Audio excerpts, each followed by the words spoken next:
So I want to say this to you divested heifers. How does it feel to know all your rhetoric, all your white man worshiping continues to embarrass black women? Make sure y'all like the stream, because we're going to go in. What's good, Prime? Salute to everybody that's here. Mark, what's good?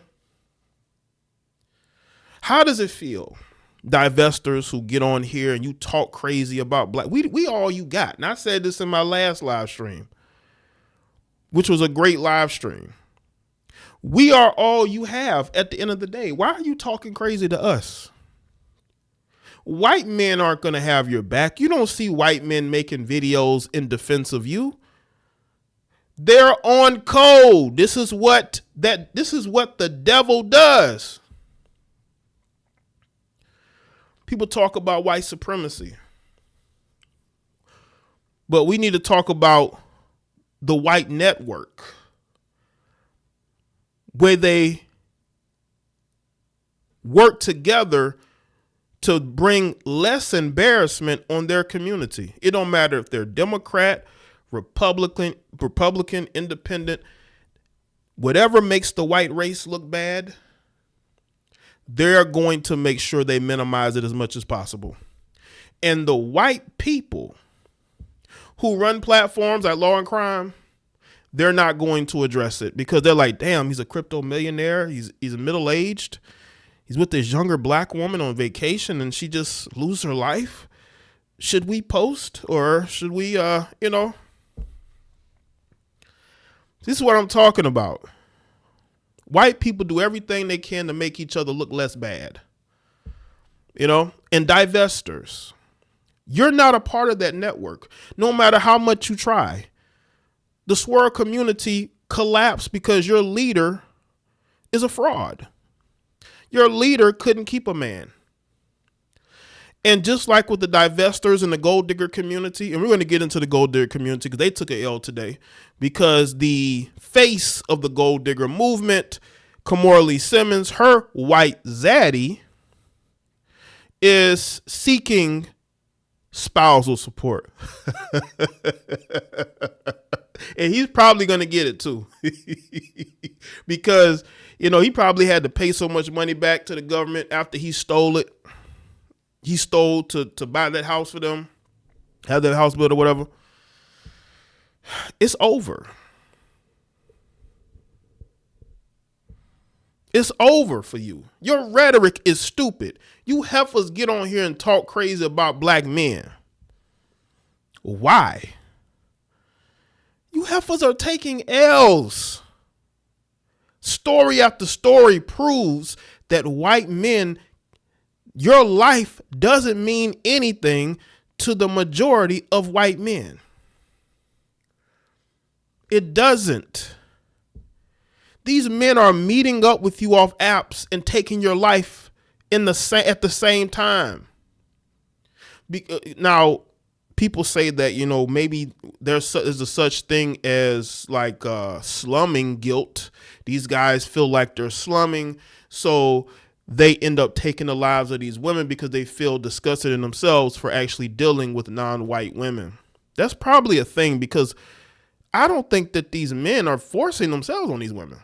These women are willingly going to go see these men. So why are these men crashing out and taking these women's lives? Meanwhile, you heifers are silent. How many stories do we have to see of this? And then it'll be the whataboutism. What about what black men do to black women? You heifers are sick. Shout out to Jaye. Yeah, absolutely, it isn't. It's none of our fault. These heifers' fault because they keep choosing wrong. And winter's definitely here, even though it's spring. Winter's here for you heifers because y'all are a confused group of people who are acting as if you have all these options and choices, but you keep choosing wrong. And you keep getting proved wrong. And it starts with the way these heifers are raised. And also the type of women that they surround themselves with. Women that they believe in. Women, they like the women they watch on YouTube, and they actually believe these women are rich, multimillionaire housewives. No, these women are living paycheck to paycheck, YouTube paycheck to paycheck. These women ain't living no luxurious life. They're giving you bad advice. Right, Kayla Nicole, perfect example of an obsessed black woman who wants to be with a white man. She's put her entire life on hold for him, thinking that he's going to come back to her. Just lousy, right? Won't date nobody else because she wants to be with that white man. It's sick. Sick.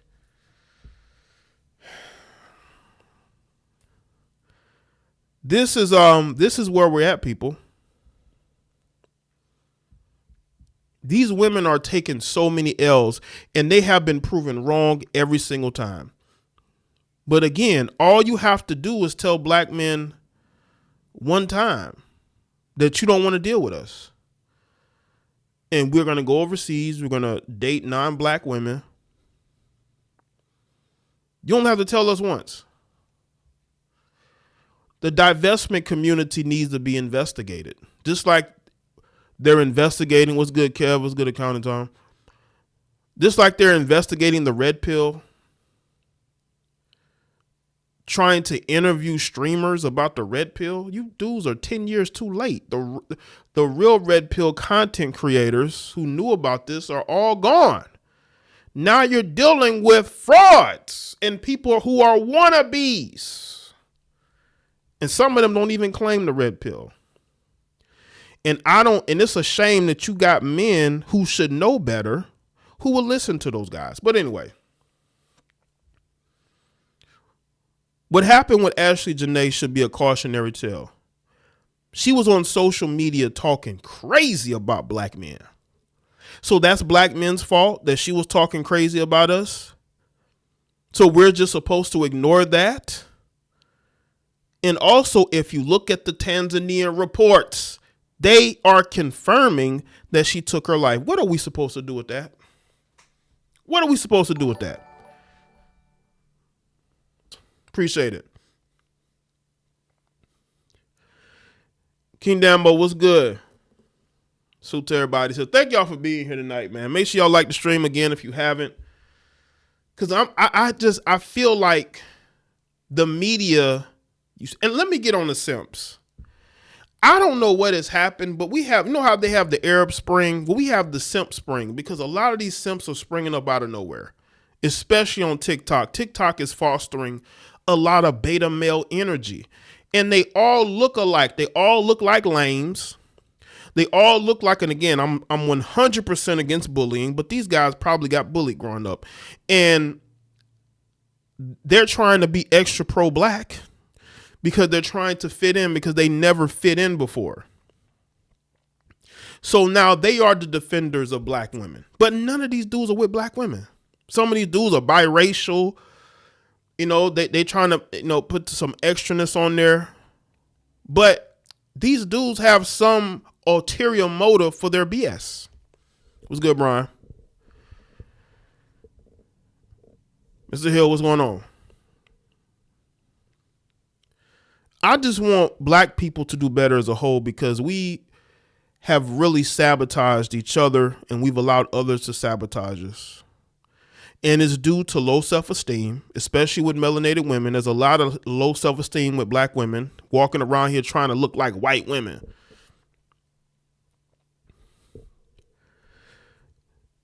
And that low self-esteem is inherited by the daughters because, again, the father's not there.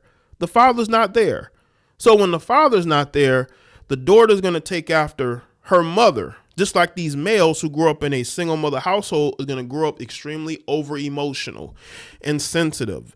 I think a lot of these simps grew up without a father. So they take on feminine characteristics and they're very weird and they want to attack men. It's like, okay, black man, why are you attacking another black man? It's because you didn't have a black father in your life.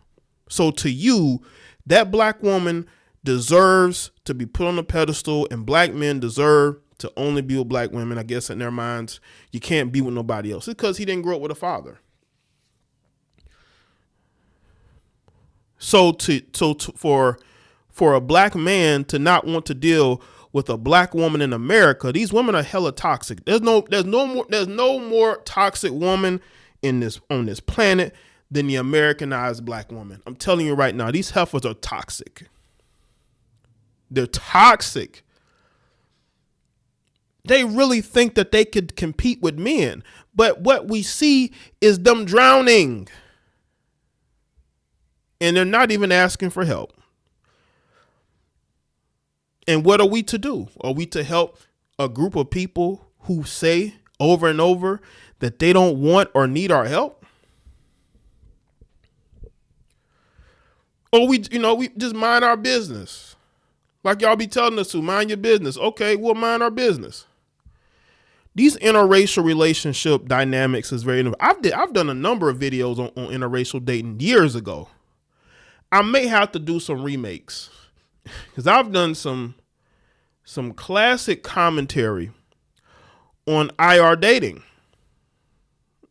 And I've had a lot to say over the years.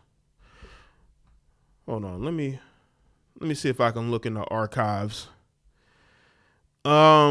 Black men achieve greatness when they are with non-black women, ? I made that 9 years ago. Why successful black men are starting to ignore gold digging women. I made that 9 years ago. All on my Jaye the Black channel.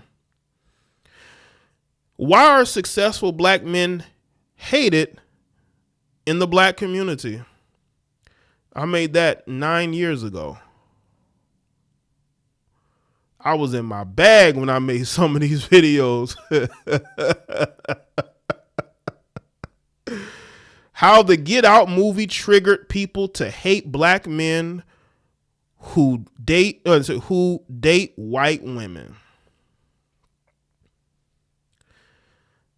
Oh man, yeah, I was definitely in. Why more black men are staying single? I made that 8 years ago. Yeah. I've had these conversations. Let's see. Yeah, I've had these conversations, like, just really getting to the root of what's going on, because those conversations were tough back then because people didn't want to hear the truth. These sassy simps attack black men even more than these quiches, who don't find them attractive. Right. You can tell many of them are rainbow. Right. Appreciate that, Brian. Yeah, these dudes are very sassy. Very sassy. Like, who raised you? Who raised you to be this sassy? You dudes. Like, because it wasn't no father there. That's why they hate other black men. This is why it's so easy for them to attack black men, because they didn't have a father in their life. All that feminine energy. All that feminine energy. And that's why I tell y'all, man, the red pill philosophy saves lives. You don't see red pill men crashing out. You don't see red pill men obsessing over women that don't want them. We just move on. We move forward. But a lot of you dudes who are stuck in the matrix you become traumatized by the behavior of these women, that these women don't respect you. Yeah, they did, Philadelphia. Absolutely they did. But you can't silence the truth. The world has become more red pill. Men are more aware now than ever before. Why do you think women are scared to expose men now? They weren't afraid to do that 5 years ago. It's because women know these men are going to crush them. So they keep their BS to themselves now. They understand that these men are more self-aware, and they're not going to put up with you heifers trying to destroy a black man's life. Okay? And the thing is that black men are so hated, but they're so loved. Everywhere we go, we get love. I see black men going all around the world, getting a lot of love from everywhere they go. The propaganda will tell you that black men are unsafe in these other places. I'm not saying these other places are perfect. What I'm saying is we have to live our lives. We cannot wait for others to live our lives for us. And these women choose hate. Ashlee Jenae, whether y'all want to hear this or not, she chose to have disdain and hate in her heart for black men. That cannot be ignored. No matter how much you want to ignore it, it cannot be ignored how much disdain she had for black men. And then you look at what she ended up choosing. Look at what she ended up choosing.